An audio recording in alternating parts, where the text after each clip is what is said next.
Good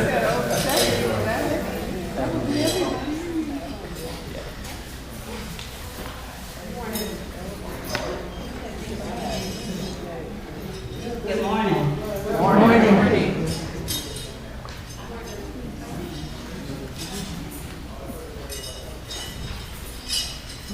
Again, sorry for the delay, and welcome to the 27th Annual Charleston Middle Passage Remembrance Ceremony.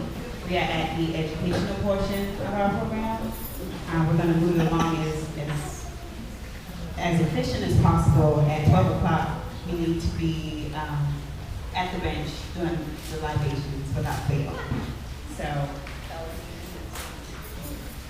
So today we gather at Fort Moultrie on Sullivan's Island, appointed fitting venue for our commemoration.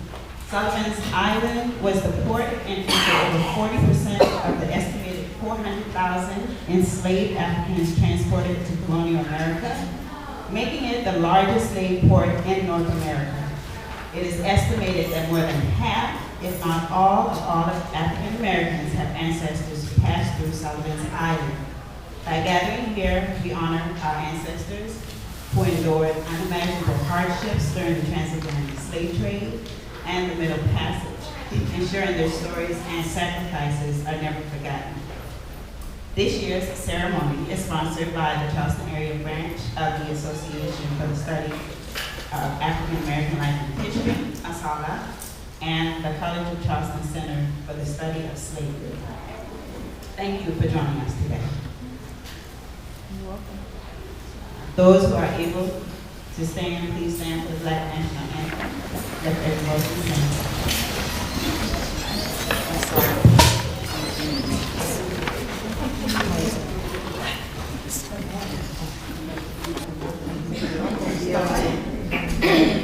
Somebody in here can sing. Let every voice and sing till earth and heaven ring with the harmony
who has brought us thus far on the way.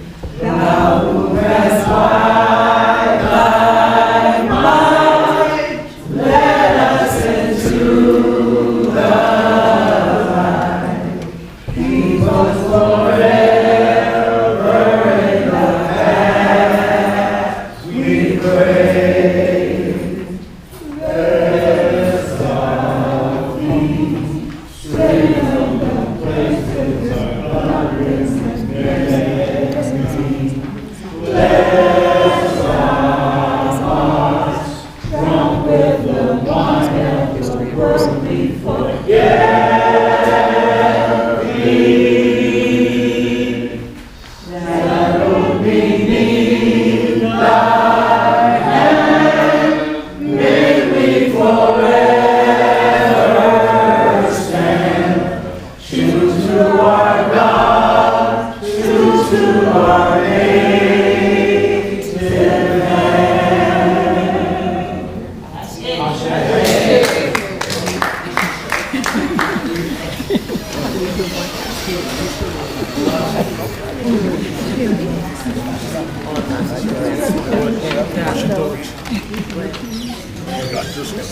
Thank you very much.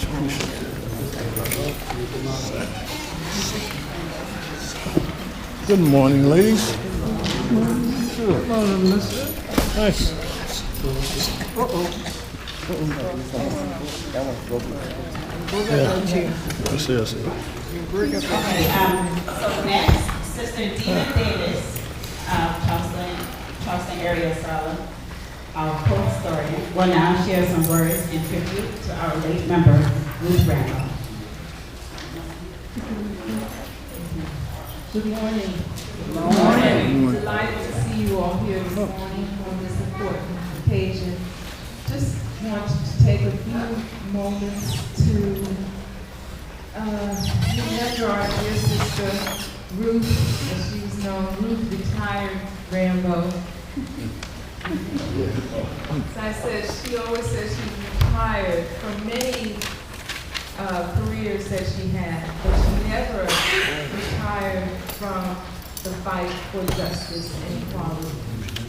She kept us laughing, she kept us going, she got on our nerves often, but she kept us focused, kept our eyes on the prize, and for that we are forever grateful and we remember her.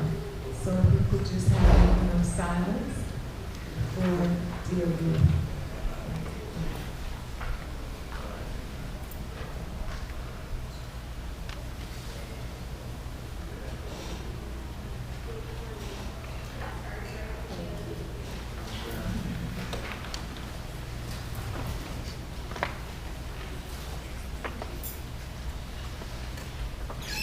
It's my privilege to introduce Dr. Powers, a distinguished departmental director and professor emeritus at the College of Charleston.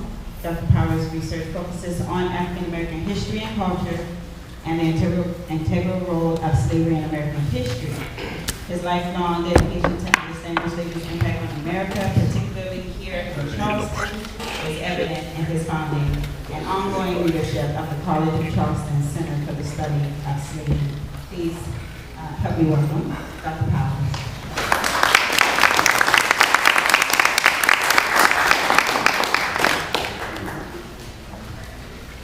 Good morning. Good morning.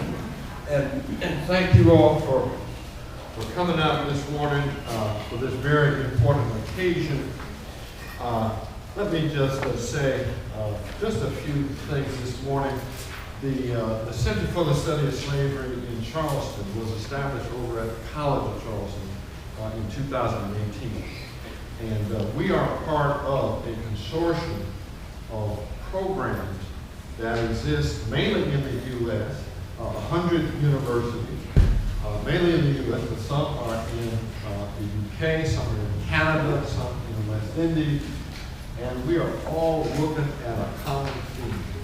We're looking at the way in which the institutions of slavery and issues of race have shaped the development of our institutions and the respective communities that we are part of.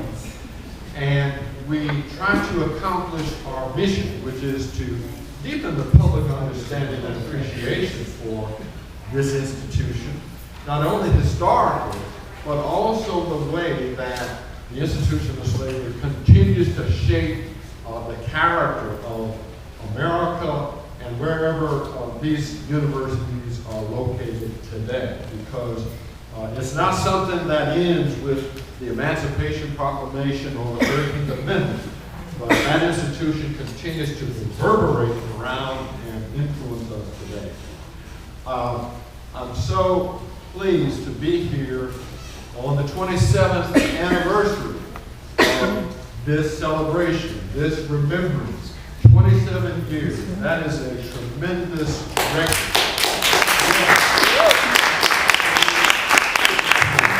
27 years.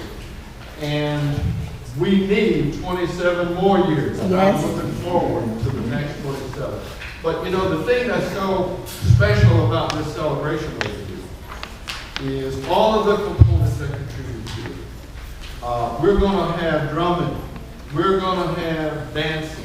We're going to have enlightenment in the form of intellectual food that Donald West is going to provide us with. And all of these things taken together really activate the mystic chords of memory that connect us to our ancestors, through the water here. And so that's why I look forward to coming here. And there's something special about having this celebration in Charleston. And you know, it kind of reminds me of something that Du Bois, W.B. Du Bois, who grew up in Massachusetts, told us. And he said that the first time that he heard the spirituals, there was something deep inside of him that began to well up. And he said that I knew them as of me, and they were mine. I knew them as of me, and they were mine. And when you hear the drumming in Charleston, and you see the dancing, and you look out at that water, you know that all of these things are us. They are ours, our history, our heritage, our legacy. And we need more of this. And we need more of this, especially in these fraught times today. And you all know what I'm talking about. So as we go forward in today's program, let's just relish every opportunity that we have to remember the strength, the deep commitment of our ancestors, and build on that as we go forward to build our community. Thank you so very much for the opportunity to be here and just continue doing every good thing that Solid's doing as an organization and you all are doing as individuals. Ashe.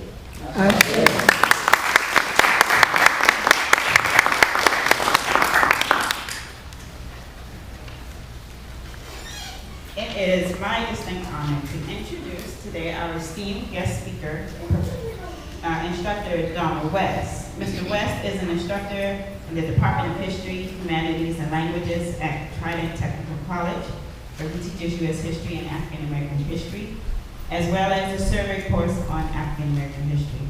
A dedicated travel enthusiast, he has visited numerous historical sites in Africa, including key landmarks connected to the African slave trade.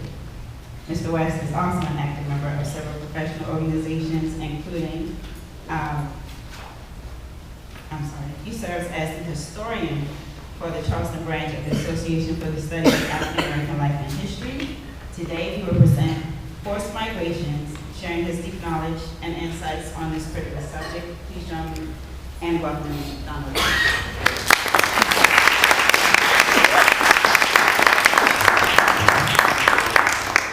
Thank you very much. I'm going to get right into it because we're running behind and I don't know if we'll have an opportunity of Q&A, but I'm going to be around to the end. And hopefully there'll be a lot of great questions and comments.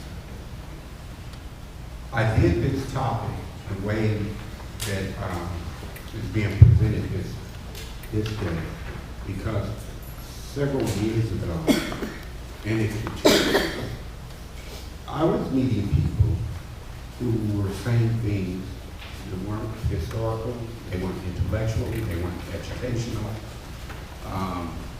They were not intended to be offensive, including thanking God for bringing us to America.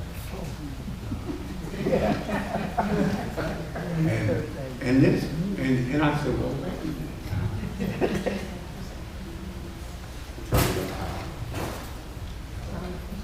a minute. And I just thought about it, and I said, well, okay. But this isn't the same story as the Huddle Magazine. They look pretty bad, but they're waiting to get on board ship for a experience of opportunity and equality. And so I've heard people talk about it that way, and I'm sure you have too.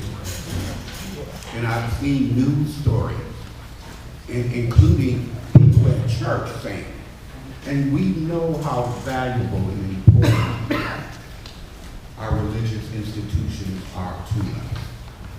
They still overall bring in a large number of people. And if you say something, they go away from there.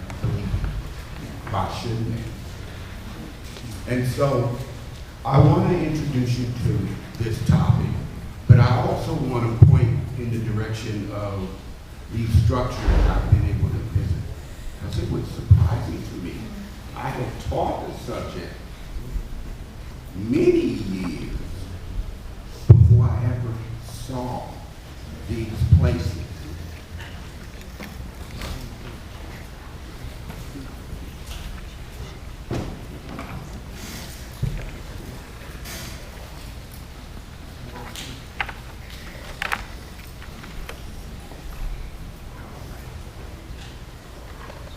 The dates are transitional.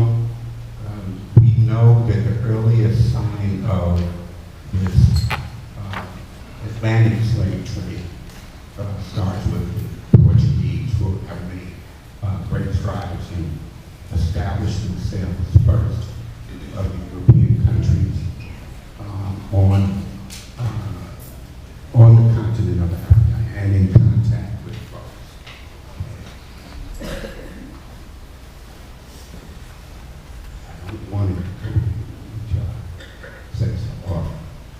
But first and foremost, these are numbers that we use. They could be changed. They always are a matter of debate, and I respect that. But most historians use these numbers. I think I told an audience in the past that sometimes we increase these numbers because we include but never speak, for the most part, in detail of the Arab Islamic trade, which started many centuries before the Atlantic slave trade and lasted longer than the Atlantic slave trade. I'm going to come back to that small number at the bottom because I usually end it that way. There's a point. Okay, this is not the one that I'll work with.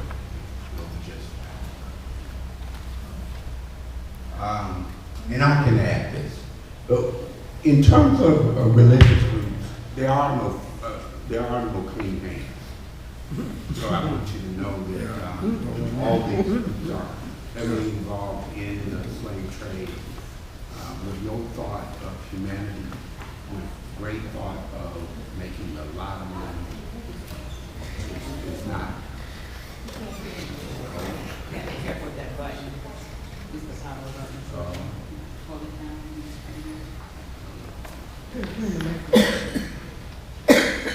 Testing. Testing. Testing. How could it get to them? I'll just have to shout. But I use this as also foundation because we've all been taught certain things, and of course we point the finger at Christian Europe. But again, what's taking place over this 4 century period are all of these groups are involved in some forms or another, and no one disputes, I don't believe. And I just remind people that again, these people are in it for the money. In fact, it was even referred to at times as black gold. And we know that term used today refers to the petroleum industry and how much of an impact it has on our lives. For the longest time, especially in West Africa, but other parts of Africa too, gold was one thing that got the world's attention, as we know, the known world. But you've heard this story too, and that is the story of African people selling their own people. Yeah. And yet we often don't equate Africa as being a place very large. We all know the size of the United States, which is the 3rd largest country in the world. And some of us have driven from coast to coast. So we appreciate how large this country is. The continent of Africa is 3 times that size.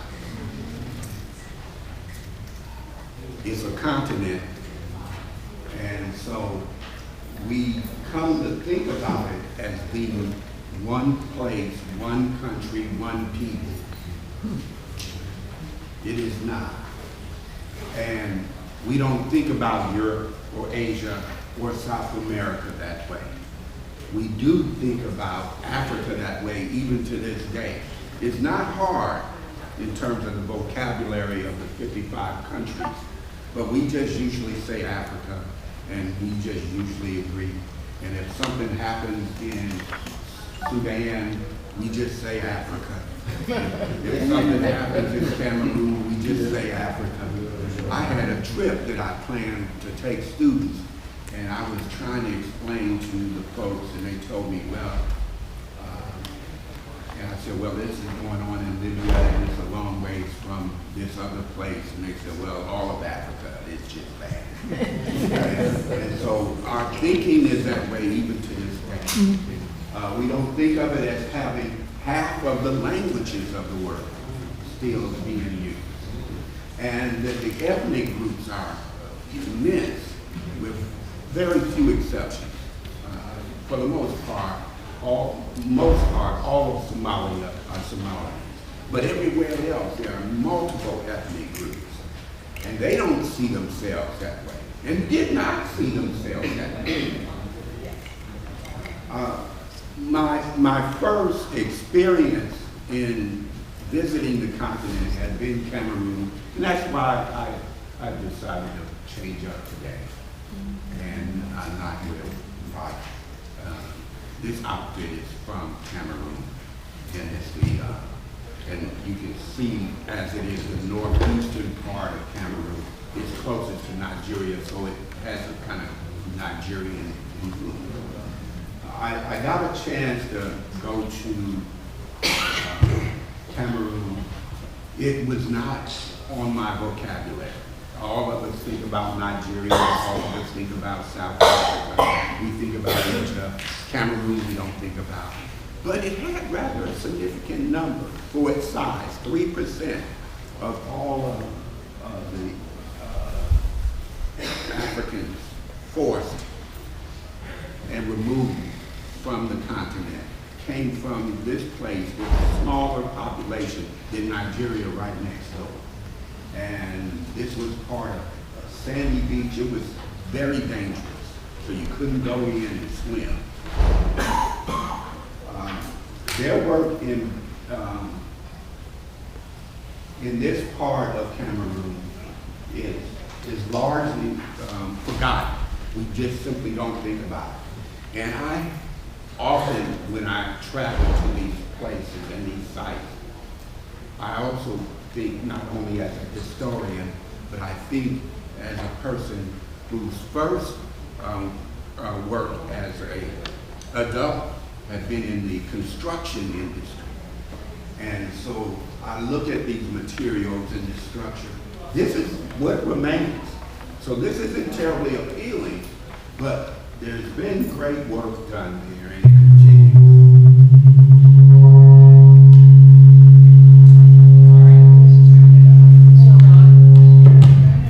Yeah, I'll just have to speak up.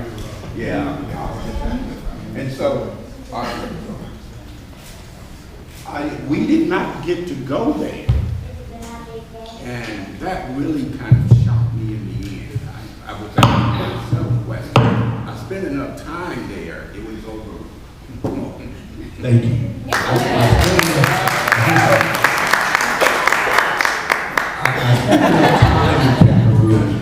So I wish, we could have rethought that, and I did write that in my comments.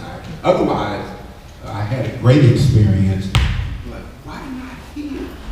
Why didn't like it? Maybe. Yeah. It's a shortage.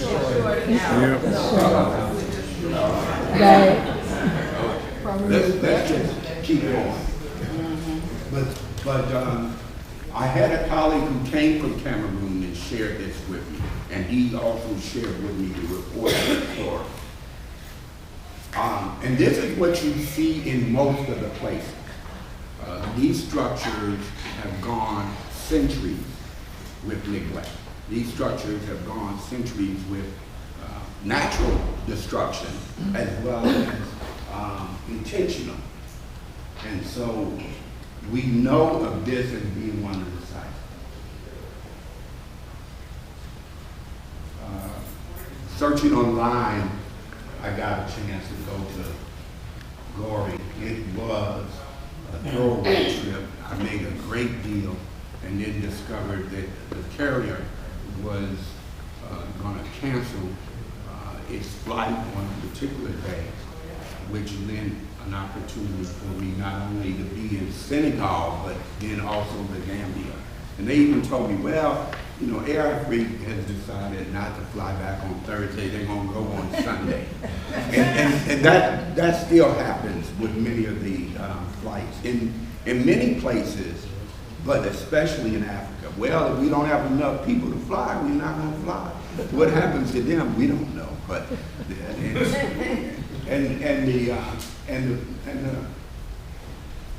the travel agency explained, well, you could cancel, or one person is going on to the Gambia, and then you can go from there. And I was like, wow, 2 trips in one, and they're paying for it. Great deal. All of us come to appreciate the story of Goree Island because we believe that Phyllis Wheatley came through Goree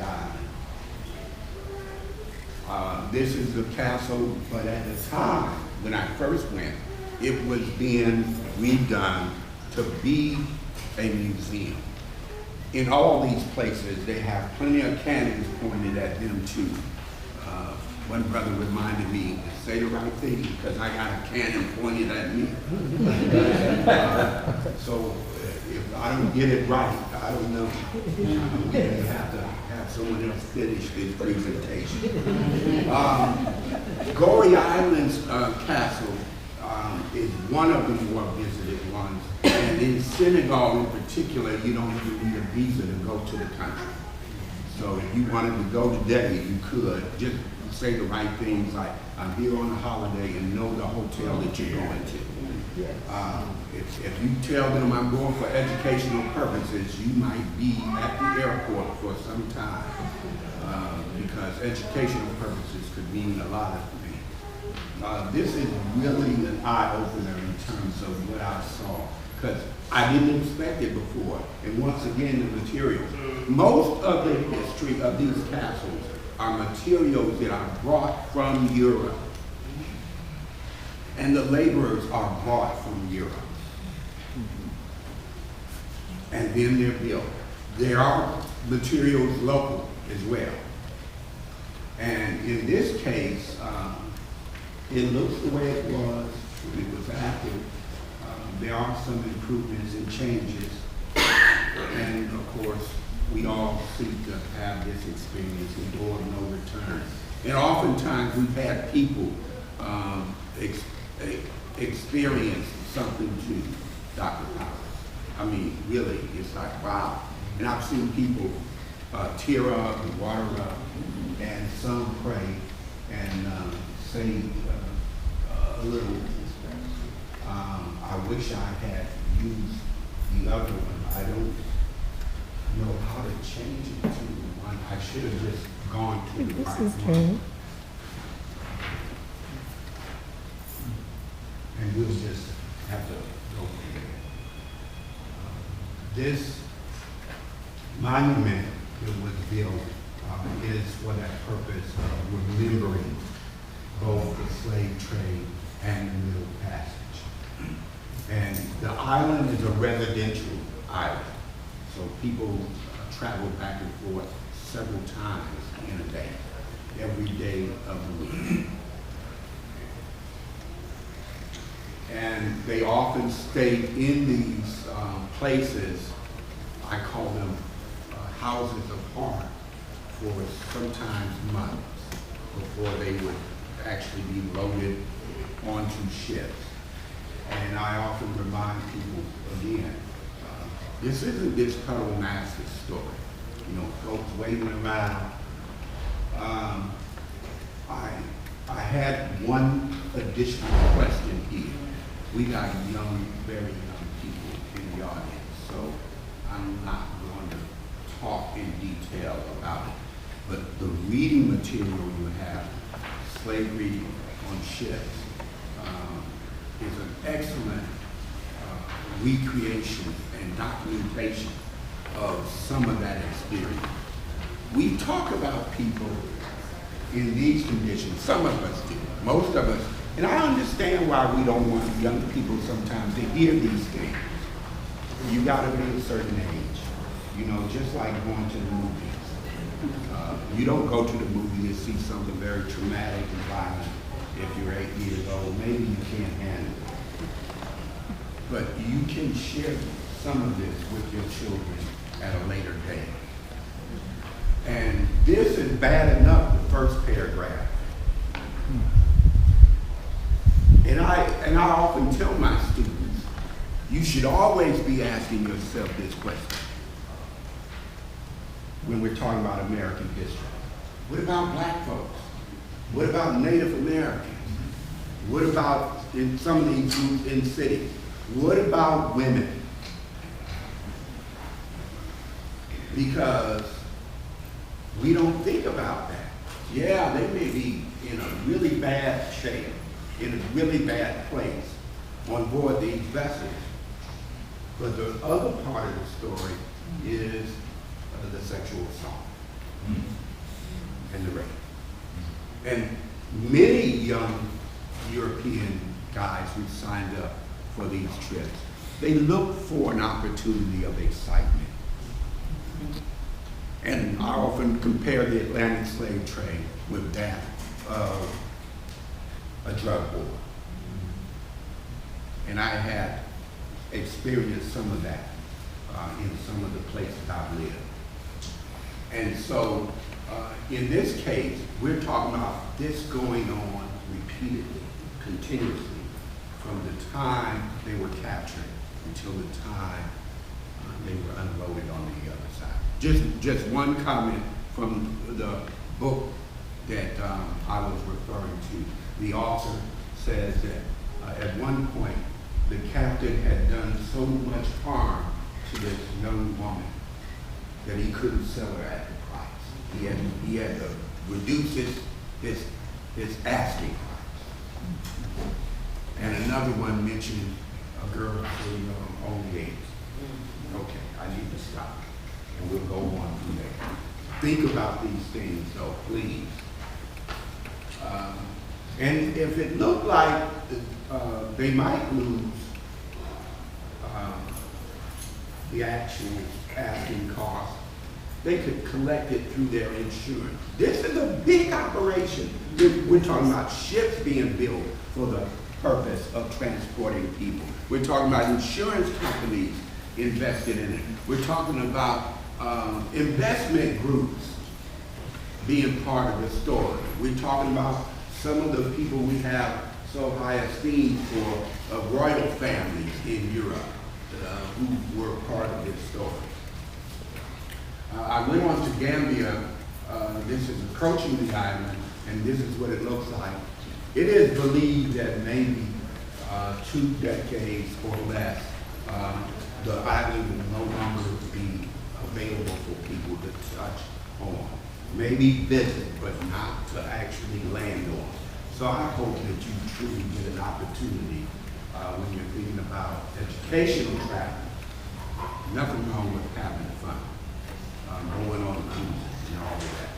But I hope in terms of educational travel, if you get a chance to go to some of these places that you will, before it's too late. And so this is just some of that story. In this case here, I took that picture because I wanted to see the material and how it was done. And that's evident of clay. And this is local stone and the rest of the material. In most cases, the Portuguese had started out. They really had cornered the market early on, but they invest less, not necessarily equal to the task, but less in terms of protecting their investment. And they will be overwhelmed eventually by other competing European countries. The Dutch, who really dominated the early part of the slave trade. And they at one time been allies and friends of the British. And then their rivalry created really strained relationships and competition. And the British would then dominate the latter part of the Atlantic slave trade. All these cannons are pointed outward. They are not in any way threatened by locals, but they are threatened by these other European countries. Eventually, this one will be taken over. And I learned that this is the place where there's some involvement of Denmark and also Prussia, which weren't involved in the slave trade for a long time. Excuse me, not a long time, I should say. And this took place actually last. And then I had a hiatus period, and then I found, became more actively involved in going back repeatedly. And you can tell by even the name, this was first an operation, a factory operation of the gold in the area. It was a mining operation. It becomes eventually the largest facility. And it is believed that at one time it could hold as many as 1,500 people. It had a chapel, because they need religion, that is workers. But eventually, some countries also wanted to make sure that the ships would be at least blessed by God if they were lost at sea. And they brought along priests to do the job. I know that sounds weird, but they have a limit as to how they're concerned about the humanity of what's going on here. These people are going to a better place. once they received the blessing. And that was strange for me too, because in all cases, we're still receiving reports of how women were being treated. And Elmina is in Ghana, and if you go to Ghana, you always have to go. Yeah, and that was another thing that surprised me, and I'm going to conclude in just a few. And that is, at the time, I think people are coming around, but at the time, I was there for a conference, and we were told to sign up, and so I did. I couldn't sleep at all that night. And so when I got there, I was one of the first. I was there, and I was thinking, did they leave me? Because I got there very early. And then finally the bus came and we went. And the chatter that took place was interesting. Because I was there by myself, but most people were not. And so it was a lot of chatter on the bus.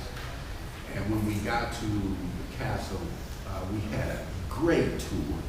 And then the person, he took us to the dungeon of death and he closed the door on us. And one person did say, I know he's not gonna do that. And sure enough, he did. And all the emotions. We went through that place. It was a great experience. Then we went off to lunch and some wouldn't even eat. It was quiet. And when we got to Cape Coast, some wouldn't even get off the bus. That's the kind of impact we're talking about. And what I thought about is how large it was. I had never been in a castle before. And I think about castles a different way. You know, the queen is in the castle, the king is in the castle. I don't think about folks in prison in a castle.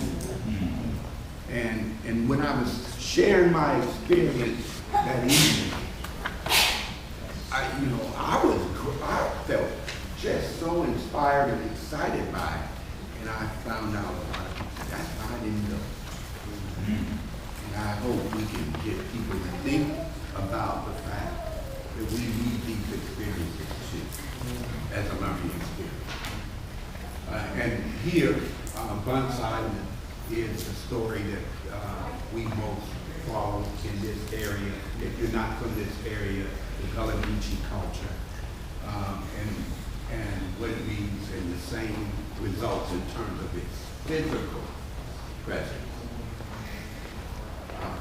All of these places have dungeons of death. If they thought they had captured someone, most of these raids, the vast majority of these raids, are people who are out grabbing up people, warring to take people prisoner and to provide them as captives to those who are willing to pay for it. And those who are willing to pay for it provide resources that they want. Cloth, some other materials, pots, some gold, and of course, guns. And especially more guns as it goes on. And this is the way it looks now. There is other work going on. And again, I was walking through the place and I was seeing the emotions. Just wanted to mention Muhammad Al-Fawad because he truly came first. There are many very capable people who talk about this story now, but he came first. He came from the location, and he taught me a new vocabulary. So I often use it as opposed to just simply saying Sierra Leone. I often use the terminology Mano River region, and they overlap. And so he took us, we got a grant at Trinidad to take folks, and he was Saru Muhammad Ndaw was our expert scholar, and then years at the College of Charleston, had actually gone with another student who was doing business, and he was our tour guide on the island. He knew it well, and he knew the language of that area, so he was able to do translations. When we talk about these numbers, we're not always sure of these numbers, but it's safe to say that more or less, we're talking about between 10 and 12.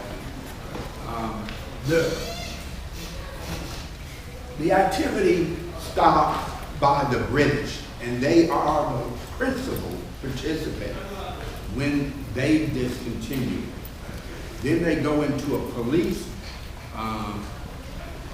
effort to stop it. Even so, there have been smuggling that continued well into the 19th century, and this was one of those areas where smuggling had gone on. And it resulted in perhaps anywhere from 1 million plus after 1810. And these are some of the facts. And this is one of those physical evidence of this legacy, but there are others.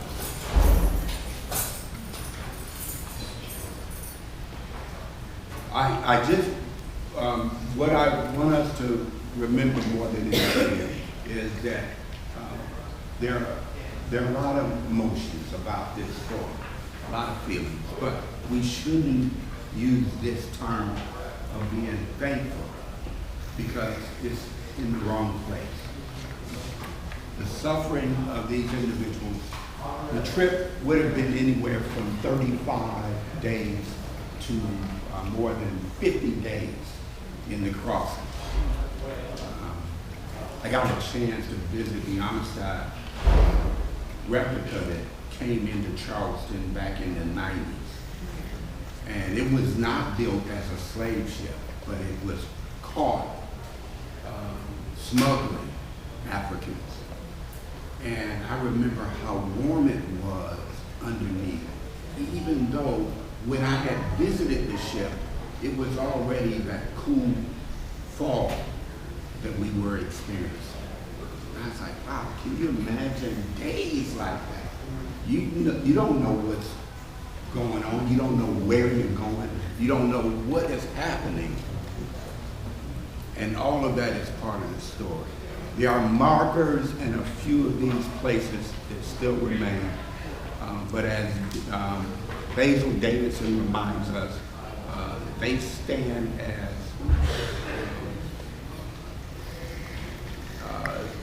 as rivalry and grievance of what this period was.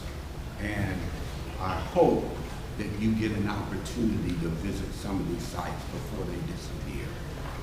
For me, next step is back to Ghana in the fall.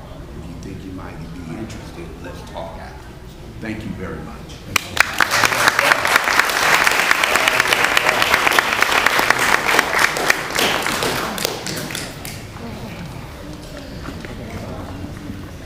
Is there time for Q&A? Oh, yes. Okay. Yes, you have about 10 minutes. 10 minutes, oh my goodness. Q&A, anyone with questions or answers? Yes, please stand where I can see you.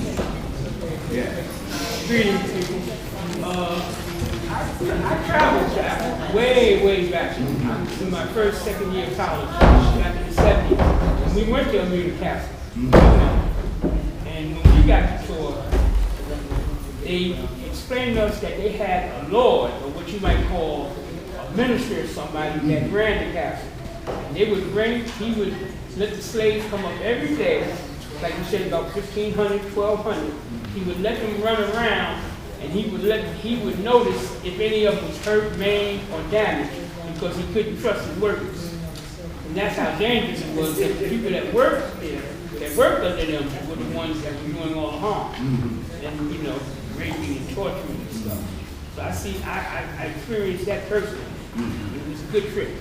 Thank you for sharing. Yes.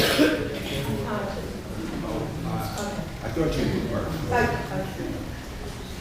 Yes, the images that you had shown in Cameroon, the structures, they almost look like stelaes, and I was wondering what they were.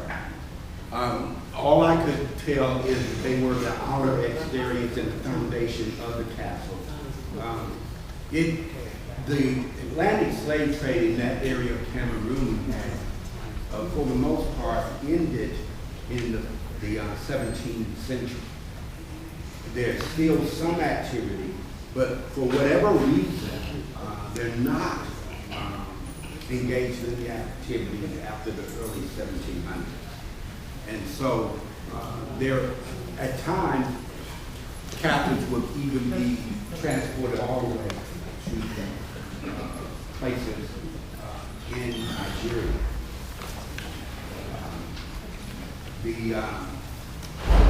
And like I said, quickly, the surrounding area of vegetation overtakes those. And after centuries of neglect, that was what was left. Yes. Yes, Brother Professor, I really appreciate that. We need the grills in our family to carry the story on. This is very important. I happen to be of a Latino background, Cuban background. And when I was doing the research on nationalhistory.com, I know there's other places, it looked like a lot of us was popping up from Cameroon. I know, right. I hear that too. Right, and what happened is that, you know how Europeans, when they conquer a land, they start to change the name. Cameroon, like Puerto Rico, is Richport. The Gold Coast was Ghana, Ivory Coast in Africa. And what I had noticed when I was looking at Cameroon, I said, wait, that sounds familiar. In Spanish, Camarone is shrimp. That's right. And then I found out that Cameroon really came from the Portuguese. And so it made it more difficult because I know that our people, African people, they roam. Like you said, that Cameroon people were near, a lot of people near Nigeria. And a lot of people don't happen to know that most of the, like that last part we got here, most of the Africans who were captured went to Latin America and everything. But the question I wanted to ask, like the original countries and things, they get lost because the Europeans and translate these things. What do the African people refer to? When I say African, we are African people who refer to the real land. Is there a name that African people have, not European? Well, there are a number of things that are used, but remember, these are kingdoms with longer history in Cameroon. And so most people know more of their ethnic history. Now, in both Senegal and Gambia, connected to the Mali Empire, you still see some evidence of that in both dress and a few other examples.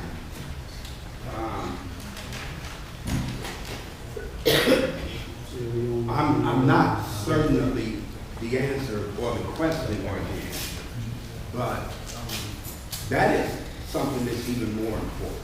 Their ethnicity, their background. I don't feel comfortable when we use the term tribe. No. But sometimes you're talking about millions of people. And oftentimes when we describe a tribe, we're talking about maybe tens of thousands, maybe 100,000 or more. Anyone else? One more question? Yes. Well, What evidence let this young man. Absolutely. do we have that the Africans made it to North America before the Europeans? Well, you know, that theory is out there. A number of people had done work.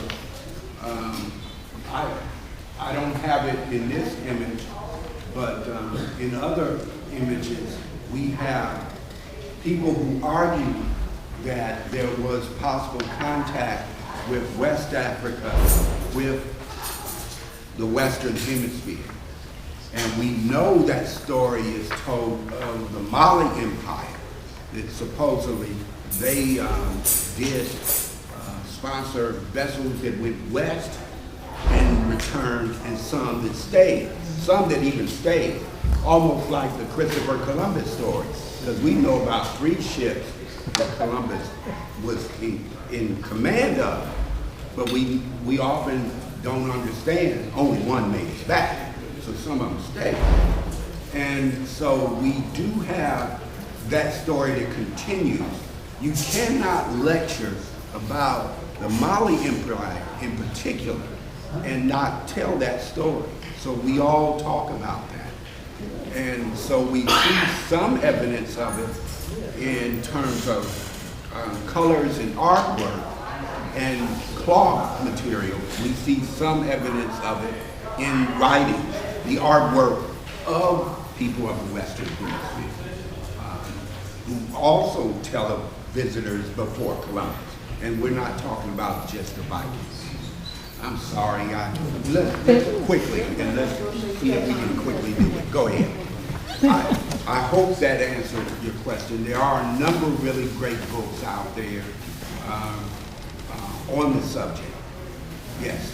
Well, actually, I just had a comment. I met someone recently on a tour from the Igbo tribe, and so I had no familiarity with the Igbo tribe. However, this person and I resembled so closely, and actually, she looked like a twin to my mother. And we started talking, and then she started showing me pictures of her family members. And she was in the country, she was doing a lecture in Miami. But I just had no idea. Nobody talks about the Igbo tribe. And yet... Well, a lot of them did fall into slavery, into capture and transport. The entrepreneur in this area, Chuma, is Igbo. Really? Yes. So they're mostly on the Nigeria coastline? That's right. I didn't get to ask. I was just so enthralled with all of what she was sharing with me. For some reason, my mother had an Igbo name, and I said, well, oh, did you really? get that? Because I don't know where my name, I don't know the history of my name, truly. If you're not from here, oftentimes you meet people who do sometimes have African names, and we're not talking about, from the 60s onward, because there's nothing wrong with that, but I'm saying, because I gave my kids two African names, and Igbo was what I found myself focusing on in undergraduate school, and that's how I found out that my mother's name was Igbo. Yeah, she told me about the and food. So she was born in the 30s. And then she told me about the food with my name. She told me even my nickname that I developed was Igbo, and I had no idea. Okay. Well, thank you very much. Thank you.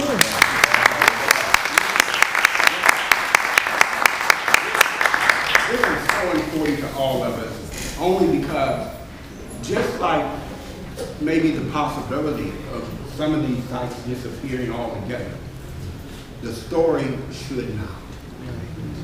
And we should do something about it. We should remember this story just as other people have remembered their stories, because it's important to us, it's important to the rest of the world too.